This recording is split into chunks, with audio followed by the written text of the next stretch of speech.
G'day guys, today I've uploaded the very first Call of Duty video for Ghosts ever, and I'm kind of excited. What the whole idea of this is just to give you a showcase of what I'm doing to improve my gameplay abilities online.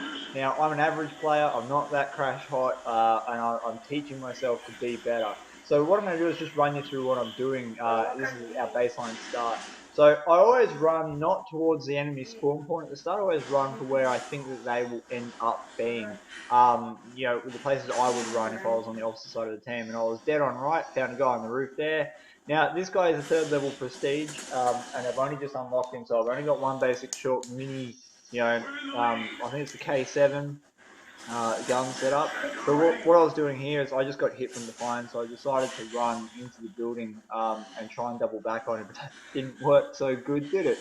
Now, because I'm trying to get to the highest level of prestige, I'm setting up all my satcoms constantly. I'm setting up any perks that I get almost straight away. I don't care so much about them getting destroyed. I just care about the points at this stage just to get that prestige level up. I actually did pretty good in this match. I think I ended up going like 33-17 or something like that. Now, one thing that I've learned in my time playing Call of Duty is not to chase the guys that just killed you. As soon as you start chasing the people that killed you, they'll be waiting for you. A lot of people are conniving bastards like that, so what you want to do is take a step back and go hunt for someone else, because they'll be waiting, they'll still be in that same spot and they'll still kill you in exactly the same way. Now, this match, I was quite lucky that I kept going past that cave, and normally I try and take it and hold on to it, but not so this time. That guy sitting up on that sneaky ledge there is an absolute legend too. It's a really good spot with those ghillie suits. I also utilize the throwing knife because my theory is the throwing knife is a one-hit kill. So it works just like a sniper rifle. It just works just like a shotgun up nice and close, but it's reusable. You can pick it up again, and in right situations, it's fantastic. The main thing to remember here, like here I get a pretty good kill streak. The main thing to remember with the throwing knife is to pick your moments. You don't want to just throw it willy-nilly, otherwise it will have disastrous consequences. The other thing that I noticed is that with most SMGs, most, not all, you can get some seriously good accuracy without actually aiming down the sights. Now, I'm aiming down the sights a lot in this match purely because it's a long distance match and I'm using an SMG. Which brings me to my next point. What I'm about to do here with a minigun is set it up in a position that's nice and high that also overlooks a lot of the map. Now, it's all good and well to put your minigun or your INS somewhere where there's a lot of high traffic, but that will just cause people to avoid that high traffic area and go other places. What you want to do is get a wide spectrum of coverage on the map, as high as you can. The other thing that you want to do is utilize your knife, just like you saw there. Now, utilizing your knife can take a lot of practice. It's something I'm not very good at, and it's something I'm really trying to work on, because I can usually rack up a couple extra kills so long as I press that knife button, and more often than not, I always forget. The other thing is using picked up weapons. One thing that taught me how to use other people's guns was to play gun game. Gun game 1v50 or whatever it is, there's half a dozen people on that pool trying to kill you with different types of guns, and you don't have a choice in them.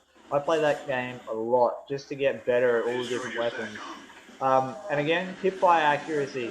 It's a funny misconception when you think about it that we used to play Call of Duty back in the early 2000s, and you couldn't aim down the sights. So if you could aim down the sights, it was almost irrelevant. It was usually used for sniper rifles, and the rest of them you just fired from your hip. Now, we seem to have forgotten that accuracy is still in these games, so you don't necessarily need to aim down the sights to get very, very good accuracy, especially if you've got these SMGs with light recoil.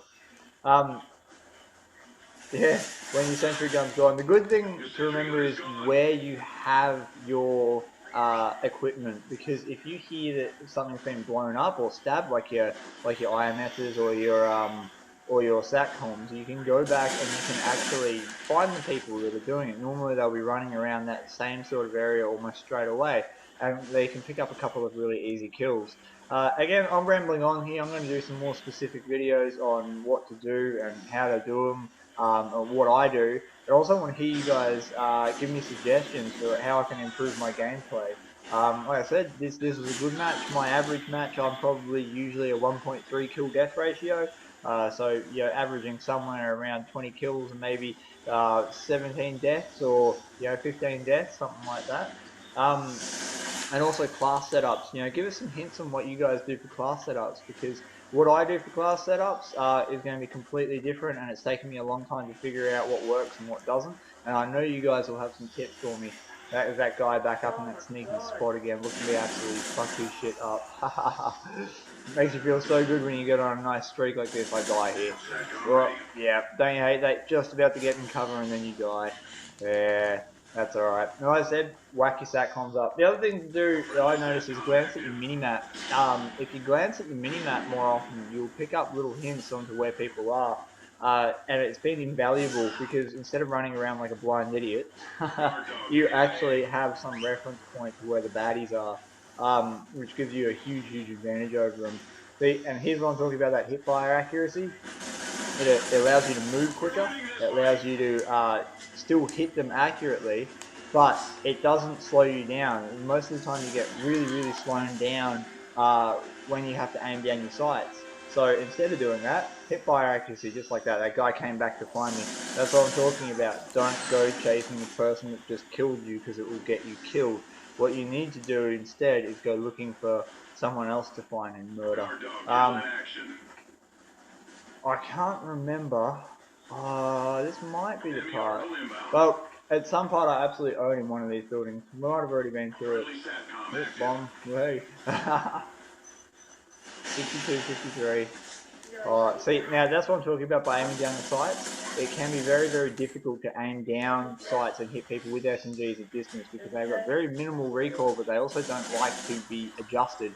So you can't move back onto your target. Again, hip fire accuracy, look at that. That's what you want. That's how we do it. Yeah, the other thing to remember is to pick your opportune moments of when you reload. Because it's all very good. You see there, we were in the middle of reloading, got killed. Now you can get out of reloading by pressing sprint, and it will automatically cut it off. But there is obviously still a second or so lag there, and you will get murdered for doing that. See, this is back up to that cave. This cave is an absolute magnet for people. This is where you want to go if you want to kill people. You don't want to stay in the cave, you just want to run through it or around it and kill the people as they come in or out. I don't go so good here, there's a bunch of snipers up there. Now see, I don't go on the same path, I try an alternate path, and I spot them, I duck, I start lining it up, but then, bam, got my head blown off. 75-70 though, it was the total score, which is not too bad. I actually think that's pretty good. That guy is the guy that just blew me away, and then he gets murdered by one of my teammates. Pretty good. Final kill, 32-17, which is, I think, outstanding.